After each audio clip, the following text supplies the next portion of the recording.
Hello friends, welcome to the imaginary classes. और पिछले class में हम क्या पढ़ चुके थे? केमिकल रिएक्शन एंड इक्वेशन के बारे में हम लोग जान चुके थे, बैलेंसिंग केमिकल इक्वेशन जान चुके थे। अब हम क्या पढ़ते हैं? टाइप ऑफ केमिकल इक्वेशन के बारे में जानते हैं, टाइप ऑफ केमिकल रिएक्शन के बारे में जानते हैं। तो जो हमारा पहला टाइप है वो है कॉम्बिनेशन रिएक्शन। कॉम्बिनेशन रिएक्शन क्या है बाबू? कि जब कोई दो सब्सटेंस, मान लीजिए जब कोई दो सब्सटेंस ए प्लस बी मिलके क्या एक नया सब्सटेंस सी फॉर्म कर रहा है। जब कोई दो सब्सटेंस कंबाइन करके एक नया सब्सटेंस फॉर्म करता है, एक सिंगल प्रोडक्ट देता है, तब उसको हम क्या बोलते हैं बाबू? कॉम्बिनेशन रिएक्शन बोलते हैं। क्या बोलते हैं? कॉम्बिनेशन रिएक्शन बोलते हैं। A reaction in which single product is formed. A reaction in which single product क्या है आपका? Single product is formed is known as combination reaction. तो उसको हम क्या बोलेंगे?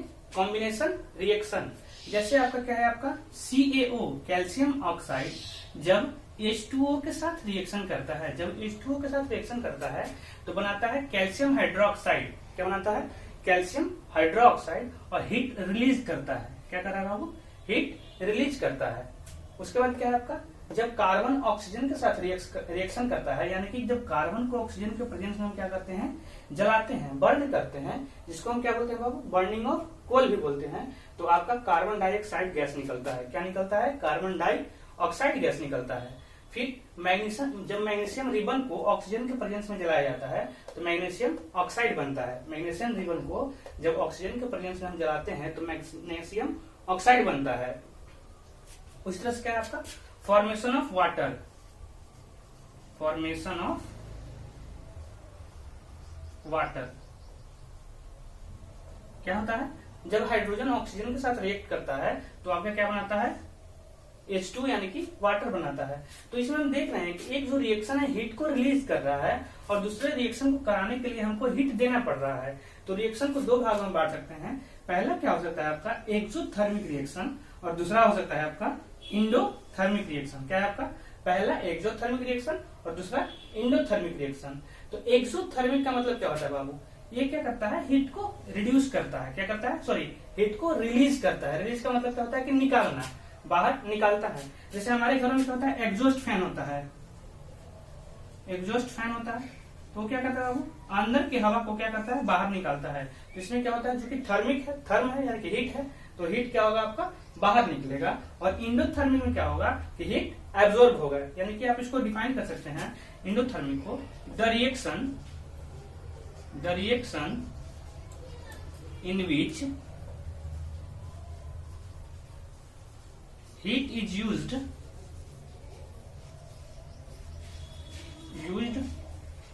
for formation of product,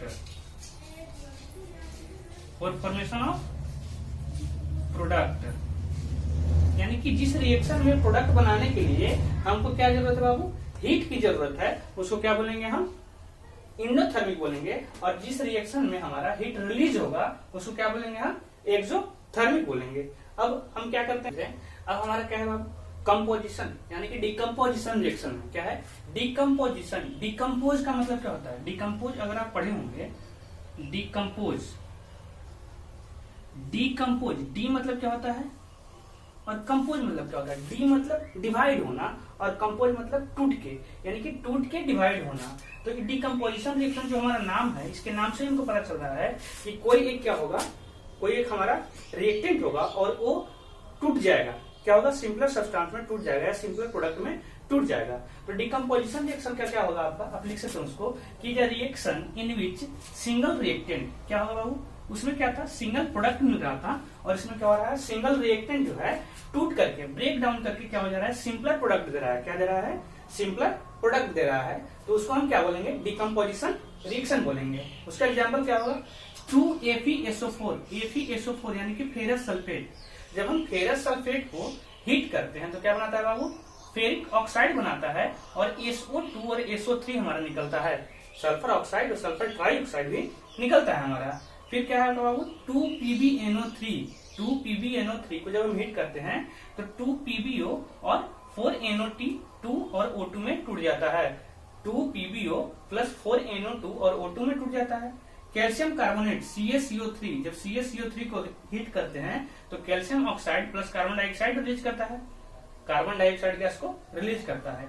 AgCl2, AgCl2 जब सनलाइट में रहता है तो क्या बनाता है बाबू, 2Ag बनाता है और क्लोरीन गैस इवॉल्व करता है। क्या करता है, क्लोरीन गैस को बाहर निकालता है। उसी तरह से क्या है आपका 2AgBr, जब AgBr को हम क्या करते हैं, सनलाइट के प्रेजेंस में रखते हैं तो Ag प्लस Br में टूट जाता है। क्या होता है, Ag प्लस Br में टूट जाता है। और इसको अब क्या बोल सकते हैं, ब्लैक एंड व्हाइट फोटोग्राफी। जो हमारा है ना AgBr, जो रिएक्शन प्रोडक्ट वाला है, जो डिकम्पोजिशन जो AgBr टूट के Ag और Br में टूटता है, ये क्या है आपका ब्लैक एंड व्हाइट फोटोग्राफी में यूज होता है। तो अगर आपसे क्वेश्चन पूछता है कि which reaction is used in black and white photography, तो आप बोल सकते हैं कि silver bromide. Silver bromide, Ag क्या है बाबू, सिल्वर, Br मतलब ब्रोमाइड। सिल्वर ब्रोमाइड क्या होता है, जब टूटता है तो सिल्वर और ब्रोमीन में टूट जाता है। तो हम पहला रिएक्शन जो देखे थे उसमें क्या था बाबू, कि दो प्रोडक्ट, दो कोई रिएक्टेंट था, ए और बी रिएक्टेंट था। आपका एक प्रोडक्ट दे रहा था, ए और बी एक रिएक्टेंट था, तो सी आपका प्रोडक्ट। तो क्या है आपका, एक जो कोई रिएक्टेंट है और इसको जब हीट दे रहे हैं तो क्या हो रहा है बाबू, दो पार्ट में टूट जा रहा है। इसको क्या बोलेंगे हम, डिकम्पोजिशन रिएक्शन बोलेंगे। तो हमारा पहला क्या हो गया बाबू, पहला रिएक्शन हमारा कंप्लीट हो गया। और दूसरा क्या होगा, डिकम्पोजिशन रिएक्शन भी कंप्लीट हो गया। पहला में क्या था कि दो चीज मिलकर एक नया प्रोडक्ट बन रहा था, और दूसरा में क्या है, एक जो है टूट जा रहा है, डिकम्पोज हो जा रहा है, और दो चीज में बन जा रहा है। ठीक है, अब हम क्या करते हैं, तीसरे रिएक्शन के बारे में बात करते हैं। तीसरे टाइप का जो हमारा रिएक्शन है वो है डिस्प्लेसमेंट रिएक्शन। तो डिस्प्लेसमेंट रिएक्शन में क्या होता है कि हम इसको क्या कहते हैं कि अगर कोई ए है और ये रिएक्शन कर रहा है, मान लीजिए बी और सी है, तो क्या हो जाता है कि इसमें जो मोर रिएक्टिव सब्सटेंस रहता है, जो मोर रिएक्टिव सब्सटेंस रहता है, लेस रिएक्टिव को डिस्प्लेस कर देता है। यानी हमारा जो प्रोडक्ट बन जाएगा वो AC प्लस B बन जाएगा। ठीक है ना, यानी कि ए क्या था आपका, मोर रिएक्टिव था, किससे बाबू, बी से ज्यादा रिएक्टिव था। जब बी से ए ज्यादा रिएक्टिव था तो ए को क्या कर दिया, डिस्प्लेस कर दिया गया। तो इस रिएक्शन को पढ़ने से पहले हम क्या करते हैं, थोड़ा सा रिएक्टिविटी सीरीज को देख लेते हैं। तो रिएक्टिविटी सीरीज है आपका, ठीक है ना, नीचे में क्या है, लिस्ट रिएक्टिव, मतलब सबसे कम जो रिएक्शन करता है, जो सबसे कम रिएक्शन करता है वो सबसे नीचे है लिस्ट रिएक्टिव, और सबसे ऊपर में क्या है आपका मोस्ट रिएक्टिव। आपको क्या करना है, डिस्प्लेसमेंट रिएक्शन को थोड़ा सा समझने के लिए हम क्या करते हैं, रिएक्टिविटी की सीरीज को देख लेते हैं। तो क्या करता है, नीचे से ऊपर की ओर हम जैसे ही जाते हैं तो रिएक्टिविटी बढ़ते जाता है, मतलब नीचे वाला को ऊपर वाला डिस्प्लेस करेगा। अगर मान लीजिए कि गोल्ड और सिल्वर किसी के साथ रिएक्शन कर रहे हैं, ठीक है ना, तो क्या होगा, गोल्ड को सिल्वर डिस्प्लेस कर देगा, गोल्ड को क्या करेगा, सिल्वर डिस्प्लेस कर देगा। तो क्या है, सबसे ऊपर में किसका है, सबसे ज्यादा रिएक्टिविटी किसका है बाबू, पोटेशियम, उसके बाद sodium, calcium, magnesium, aluminium, carbon, zinc, iron, lead, hydrogen, copper, silver और गोल्ड। ठीक है, मतलब ऊपर वाला अगर पोटेशियम रहेगा तो पोटेशियम अपने से नीचे वाले सबको क्या करेगा, डिस्प्लेस कर देगा, हटा देगा। उसी प्रकार से सोडियम क्या होगा, अपने से नीचे वाले को हटा देगा। लेकिन सोडियम, अगर सोडियम का कोई प्रोडक्ट है या पोटेशियम का कोई प्रोडक्ट है और सोडियम के साथ अगर मिला हुआ है, जैसे मान लीजिए कि सोडियम है Na प्लस, पोटेशियम का क्या हो जाएगा, KCl2 मान लीजिए है, तो ऐसा नहीं हो जाएगा कि आपका NaCl बन जाएगा, NaCl नहीं बनेगा। क्यों नहीं बनेगा बाबू, क्योंकि क्या है, पोटेशियम जो है सोडियम से ज्यादा रिएक्टिव है, तो ज्यादा रिएक्टिव है, कोई एक मान लीजिए शक्तिशाली, ये ज्यादा शक्तिशाली, ये कमजोर है, तो हो सकता है कमजोर कभी ज्यादा शक्तिशाली वाला से लड़ सकता है, नहीं लड़ेगा, और लड़ेगा तो हार जाएगा, है ना, तो ये चीज नहीं करेगा आपका। जैसे यहाँ देखिए आप, Fe है, आयरन आपका है, और किसके साथ रिएक्शन कर रहा है, CuSO4 यानी कि कॉपर सल्फेट के साथ रिएक्शन कर रहा है। तो आप देखिए इसमें कॉपर कहाँ है, कॉपर यहाँ से देखिए तो कॉपर आपका यहाँ पे मिल जा रहा है, एक कॉपर है, और आयरन कहाँ है बाबू, यहाँ पे है, यानी कि कॉपर से आयरन ज्यादा रिएक्टिव है, तो क्या करेगा, कॉपर को डिस्प्लेस कर देगा, कॉपर को क्या करेगा, ये डिस्प्लेस कर देगा। तो आपका बन जाएगा iron sulphate plus copper nickel जाएगा बाहर, iron sulphate plus copper nickel जाएगा बाहर। उसी तरीके से जिंक और कॉपर है, कॉपर तो आपका यहाँ पे है, और जिंक यानी कि zinc is more reactive than copper, zinc is more reactive than copper, तो क्या हो जाएगा, जिंक कॉपर को डिस्प्लेस कर देगा। उसी तरीके से क्या है आपका एग्जांपल है, अगर Pb रिएक्ट करेगा CuCl2 से तो क्या होगा, PbCl2 प्लस Cu बन जाएगा, PbCl2 प्लस Cu बन जाएगा। क्यों, क्योंकि कॉपर क्या है बाबू, Pb से कम रिएक्टिव है, Pb से कॉपर कम रिएक्टिव है। उसी तरह से अगर जिंक रिएक्शन कर रहा है किसके साथ, AgNO3 के साथ, तो जिंक देखिए आपका, जिंक कहाँ है, Zn जिंक, और किससे रिएक्शन कर रहा है, AgNO3 सिल्वर के साथ, सिल्वर नाइट्रेट के साथ। जिंक जो रिएक्शन कर रहा है सिल्वर नाइट्रेट के साथ रिएक्शन कर रहा है। तो जब जिंक सिल्वर नाइट्रेट के साथ रिएक्शन करेगा तो जिंक क्या करेगा, सिल्वर को डिस्प्लेस कर देगा।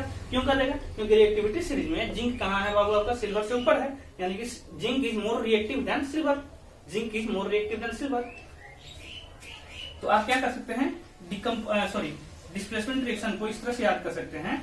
और इसमें क्या है आपका, इज अ केमिकल रिएक्शन, ये क्या है, is a chemical reaction in which one element replace the other element. या आप इसको बोल सकते हैं, आप इसको लिख सकते हैं कि मोर रिएक्टिव एलिमेंट, मोर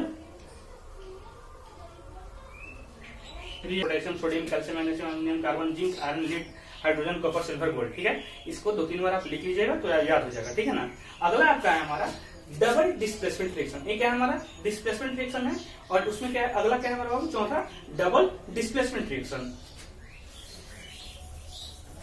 में क्या होता है, reaction in which there is an exchange of ion between reactants, reactants के बीच में उनके आयन का एक्सचेंज होता है। क्या होता है, आयन का एक्सचेंज होता है। जैसे Na2SO4 plus BaCl2, Na2SO4 plus BaCl2, तो क्या होगा, Na2SO4 किसमें टूट जाएगा, तो वाटर। इसको हम क्या करें, Na2SO4 अगर रिएक्शन करता है BaCl2 से तो क्या होगा, NaSO4 आपका टूट जाएगा 2Na प्लस और SO4 माइनस में, और BaCl2 टूट जाएगा Ba प्लस 2Cl2 माइनस में। ठीक है, अब इसमें क्या हो जाएगा कि ये इसका जो पहला का जो प्लस वाला है, पहला का जो प्लस वाला है दूसरा के माइनस वाला के साथ जुड़ जाएगा, और दूसरा का जो माइनस वाला है पहला के प्लस वाला इसके माइनस के साथ, और इसका माइनस वाला इसके प्लस के साथ। तो क्या हुआ, आप देखिए BaSO4 के साथ जुड़ गया तो BaSO4 बना दिया। क्या हो गया, BaSO4, और क्या होगा, Na जब Cl के साथ जुड़ा तो NaCl बना दिया। और ये जो BaSO4 हो गया, क्या है आपका,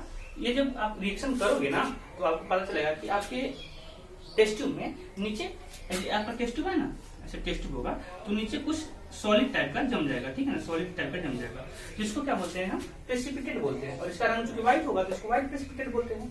तो आप क्या कर सकते हैं, in any reaction in which precipitate is form, तो एक नया रिएक्शन आपका बन गया प्रेसिपिटेशन रिएक्शन। अगला जो एक नया रिएक्शन बना, क्या हो गया आपका बाबू, प्रेसिपिटेशन रिएक्शन।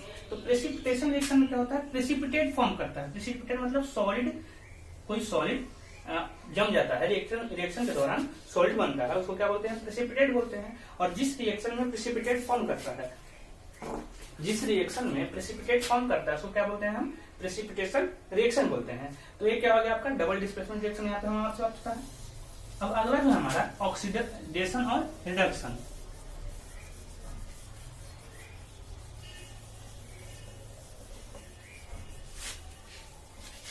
क्या है हमारा, ऑक्सीडेशन, और इधर में क्या है आपका,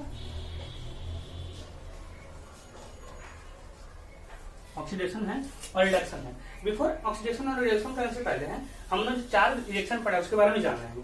पहला क्या है हमारा बाबू, पहला, दूसरा, तीसरा और चौथा।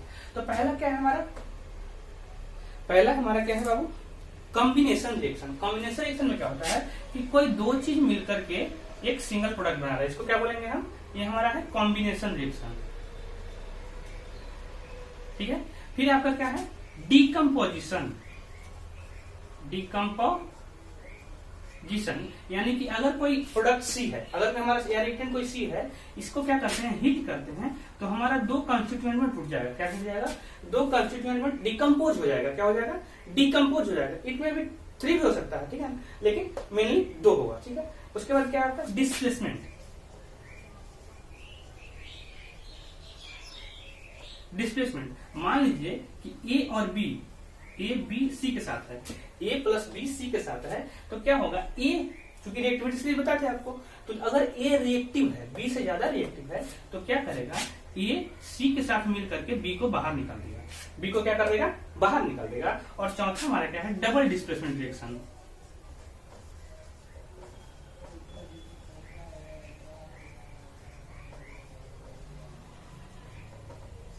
क्या है, डबल डिस्प्लेसमेंट रिएक्शन। मान लीजिए कि ए बी है, ठीक है, और ये रिएक्शन कर रहा है सी डी से, ठीक है ना, जिसमें क्या बनेगा, आयन फॉर्म करेगा, ठीक है, सी प्लस डी माइनस, और आपका क्या बनेगा, ए प्लस वाला जो है इसके माइनस के साथ और इसके माइनस के साथ, यानी कि C B plus A D बन जाएगा। तो क्या हो गया बाबू, डबल डिस्प्लेसमेंट रिएक्शन हो गया। तो ये आप इसको जल्दीबाजी से मतलब याद करने के लिए इस तरह से आप ध्यान रख सकते हैं। ठीक है,